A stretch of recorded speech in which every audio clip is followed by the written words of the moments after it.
SIT is the only university in Singapore that has occupational therapy. You cannot do it anywhere else in Singapore, okay?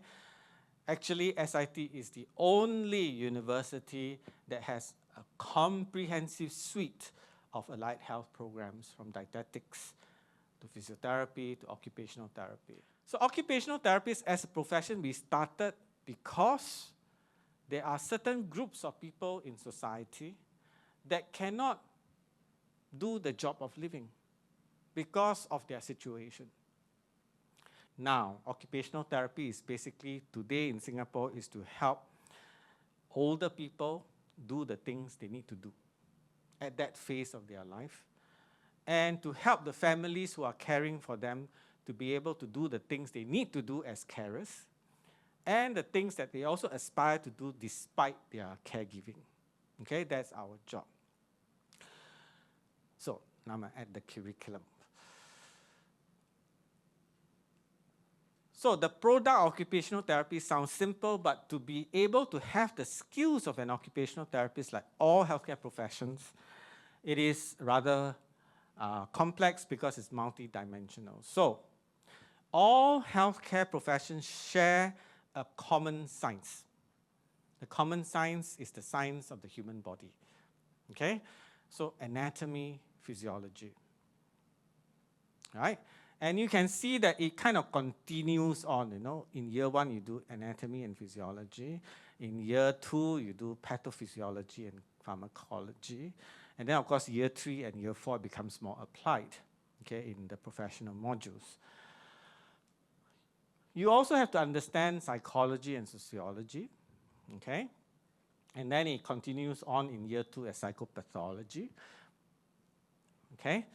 Then, of course, in year 3 it becomes applied, you know, OT with older adults, OT with children, to play school and transition, right? A lot of the second year modules are focused on physical disabilities, okay? You will study about the health system, because all health system needs to be efficient.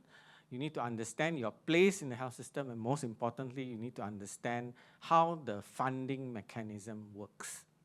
Okay, so you will also be studying the health system, and at SIT we believe in, you know, globalization, so that also translates in year 4 into global health.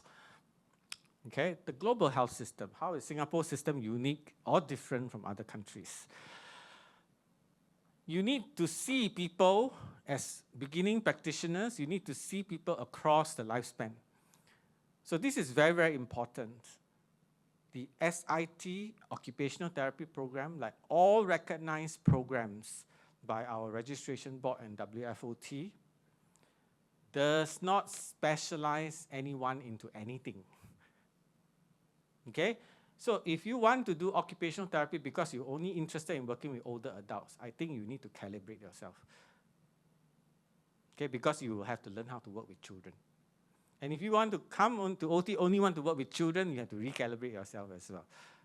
Okay? Because you will have to do everything. I don't like to use medicine as an example, but a lot of people can understand. It's very similar to medicine. When you do a Bachelor of Medicine, Bachelor of Surgery, you are not an orthopedic surgeon. Neither are you a neurologist. At the end of the day, you are a beginning practitioner in medicine that has to do a housemanship and residency. Okay? The process is the same for allied health professionals. After you finish university, you have to do our housemanship, which is called conditional registration. Okay?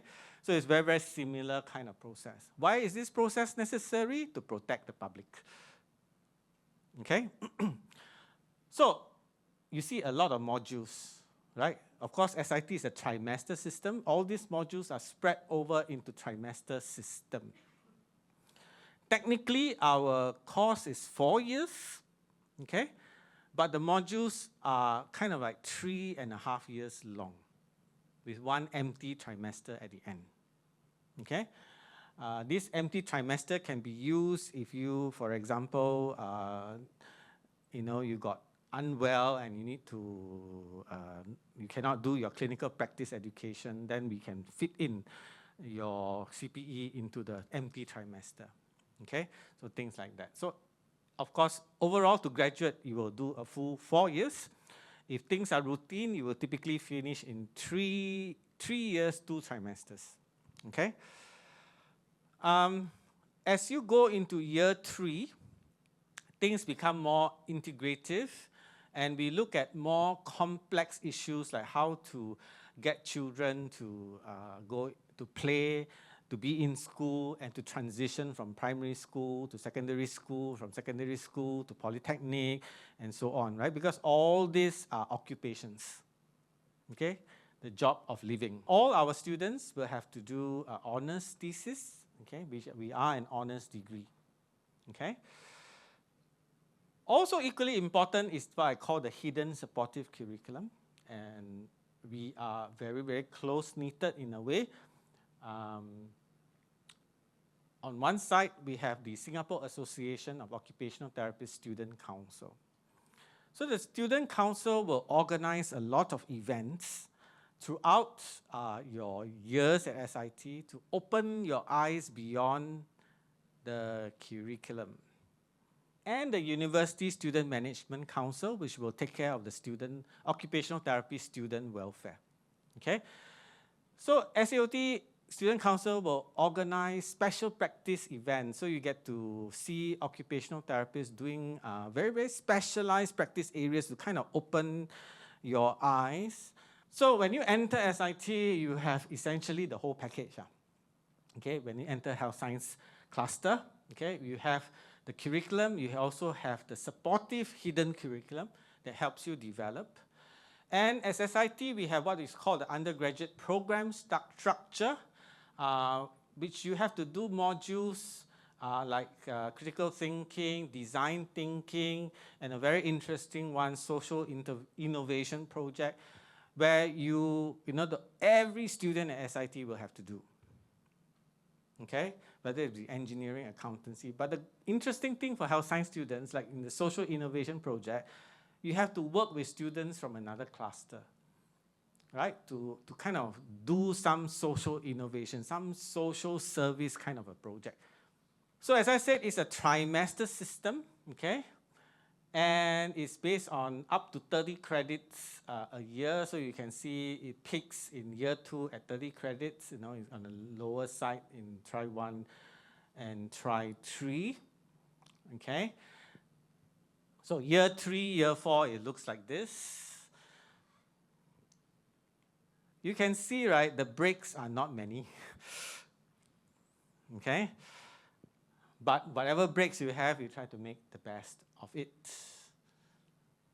Okay, we have a curriculum model. It's very, very complex, okay? What I want you to see is not so much the middle part, but right at the end and right at the beginning. Because the middle part, you will start to comprehend after you enter the course, right? When you come into the course, you have to do a lot of the foundational science. Okay, that will consume your life. Okay, and a lot of these modules, as you can see, are common across our health science program. So you will study together with the physiotherapy students, the speech therapy students, the dietetic students, the nursing students, and so on. You have to also do the social system and the health system. Okay? Then you will study a bit about OT theory. Then second year onwards will be everything in the middle, okay, which are all your practice skills. Okay? And of course, what you're interested is what happens at the end? Well, you graduate out and can register as a conditional practitioner, a conditional occupational therapist. And then you become fully registered after you clear all your competencies, and you get your full license to practice. Okay? While doing this, being an applied university, we do a lot of what is called authentic assessment. So, when you are in the OT program, a lot of your assessments is oral as well. You have to talk out your answer. Okay? Not just write it out. So there's a lot of oral exam. You also have to perform skills observed by examiners.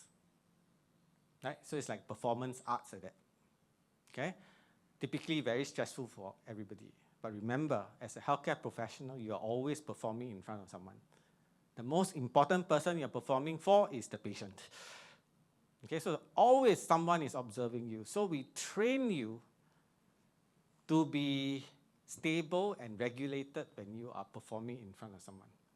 Okay, nobody likes an anxious healthcare practitioner, right, or a stressed healthcare practitioner. Okay, so there will be practical tests, oral viva, and when you are on clinical practice education, which I'll go through, which is when we place you for 6 weeks block in various settings, there will be many mini clinical exams with real patients. So typically, your clinical educator will observe you performing care, occupational therapy with actual patients and rate you accordingly, assess you accordingly. So, how is it like being an occupational therapy student? You do things like that, right? You study anatomy. And then in the anatomy, we'll take you to what we call the silent mentors. These are actual human bodies, okay? You study that. Then what about your patient's bodies or your own bodies, right? So you study all the muscles, then you have to find them in your own body. So we do what is called surface anatomy. So we do daily living things to help people to regain their muscle strength, to regain their coordination, to regain their balance, to regain their cognitive function. Okay? Objective structured clinical exam. Okay? We employ a simulated patient. So this man is a simulated patient. This is the student. Okay? These are the examiners. Okay? These are the people waiting outside the room. You come in, there is a question, you read the question, then you do. Then the patient will act. Right? Then you will be assessed. In 10 minutes, you must finish whatever you're asked to do. Medical students do this. Physiotherapy students do this. Actually, all healthcare students do this. So, if you want to come to healthcare, you must be prepared to go through something like this. Okay? Then the fun parts. After COVID, we opened up a lot and we started to work with our partners pre-COVID as well. So we had, recently 2 groups of students went to Japan during winter time. So this is in Nagano with Shinshu University, which is a national university in Japan. And we have another group of students went to a private university in Fukushima. So the whole point is to, for our students to make friends with occupational therapy students in other countries and start to realize 2 things. The inspiration is the same. Second thing, the suffering also the same. Okay, no matter where you are, which country you go to, which university you are in the same profession, okay, in the same sector. This group went to University of Southern California, very far away and expensive. And of course, after all that, you graduate, and of course, important people see you as very important. Another important point to make is this thing called clinical practice education. This is demanded by World Federation of Occupational Therapists as well as our registration board. You have to do compulsory blocks, okay? So it's all in green. Starting mainly from 2nd year, we have a very short block in 1st year, okay? Each block is 6 weeks, except the last block, which is 7 weeks. Another very important point to say here, you see, we call it clinical practice education, not IWSP. For some of you who come from poly or certain university background, we don't do IWSP in health science. Because you cannot do internship before you graduate, because you have no license. The internship only occurs after you graduate. So the good thing is we have a robust system in place nationally to ensure you get good clinical training when you are in SIT.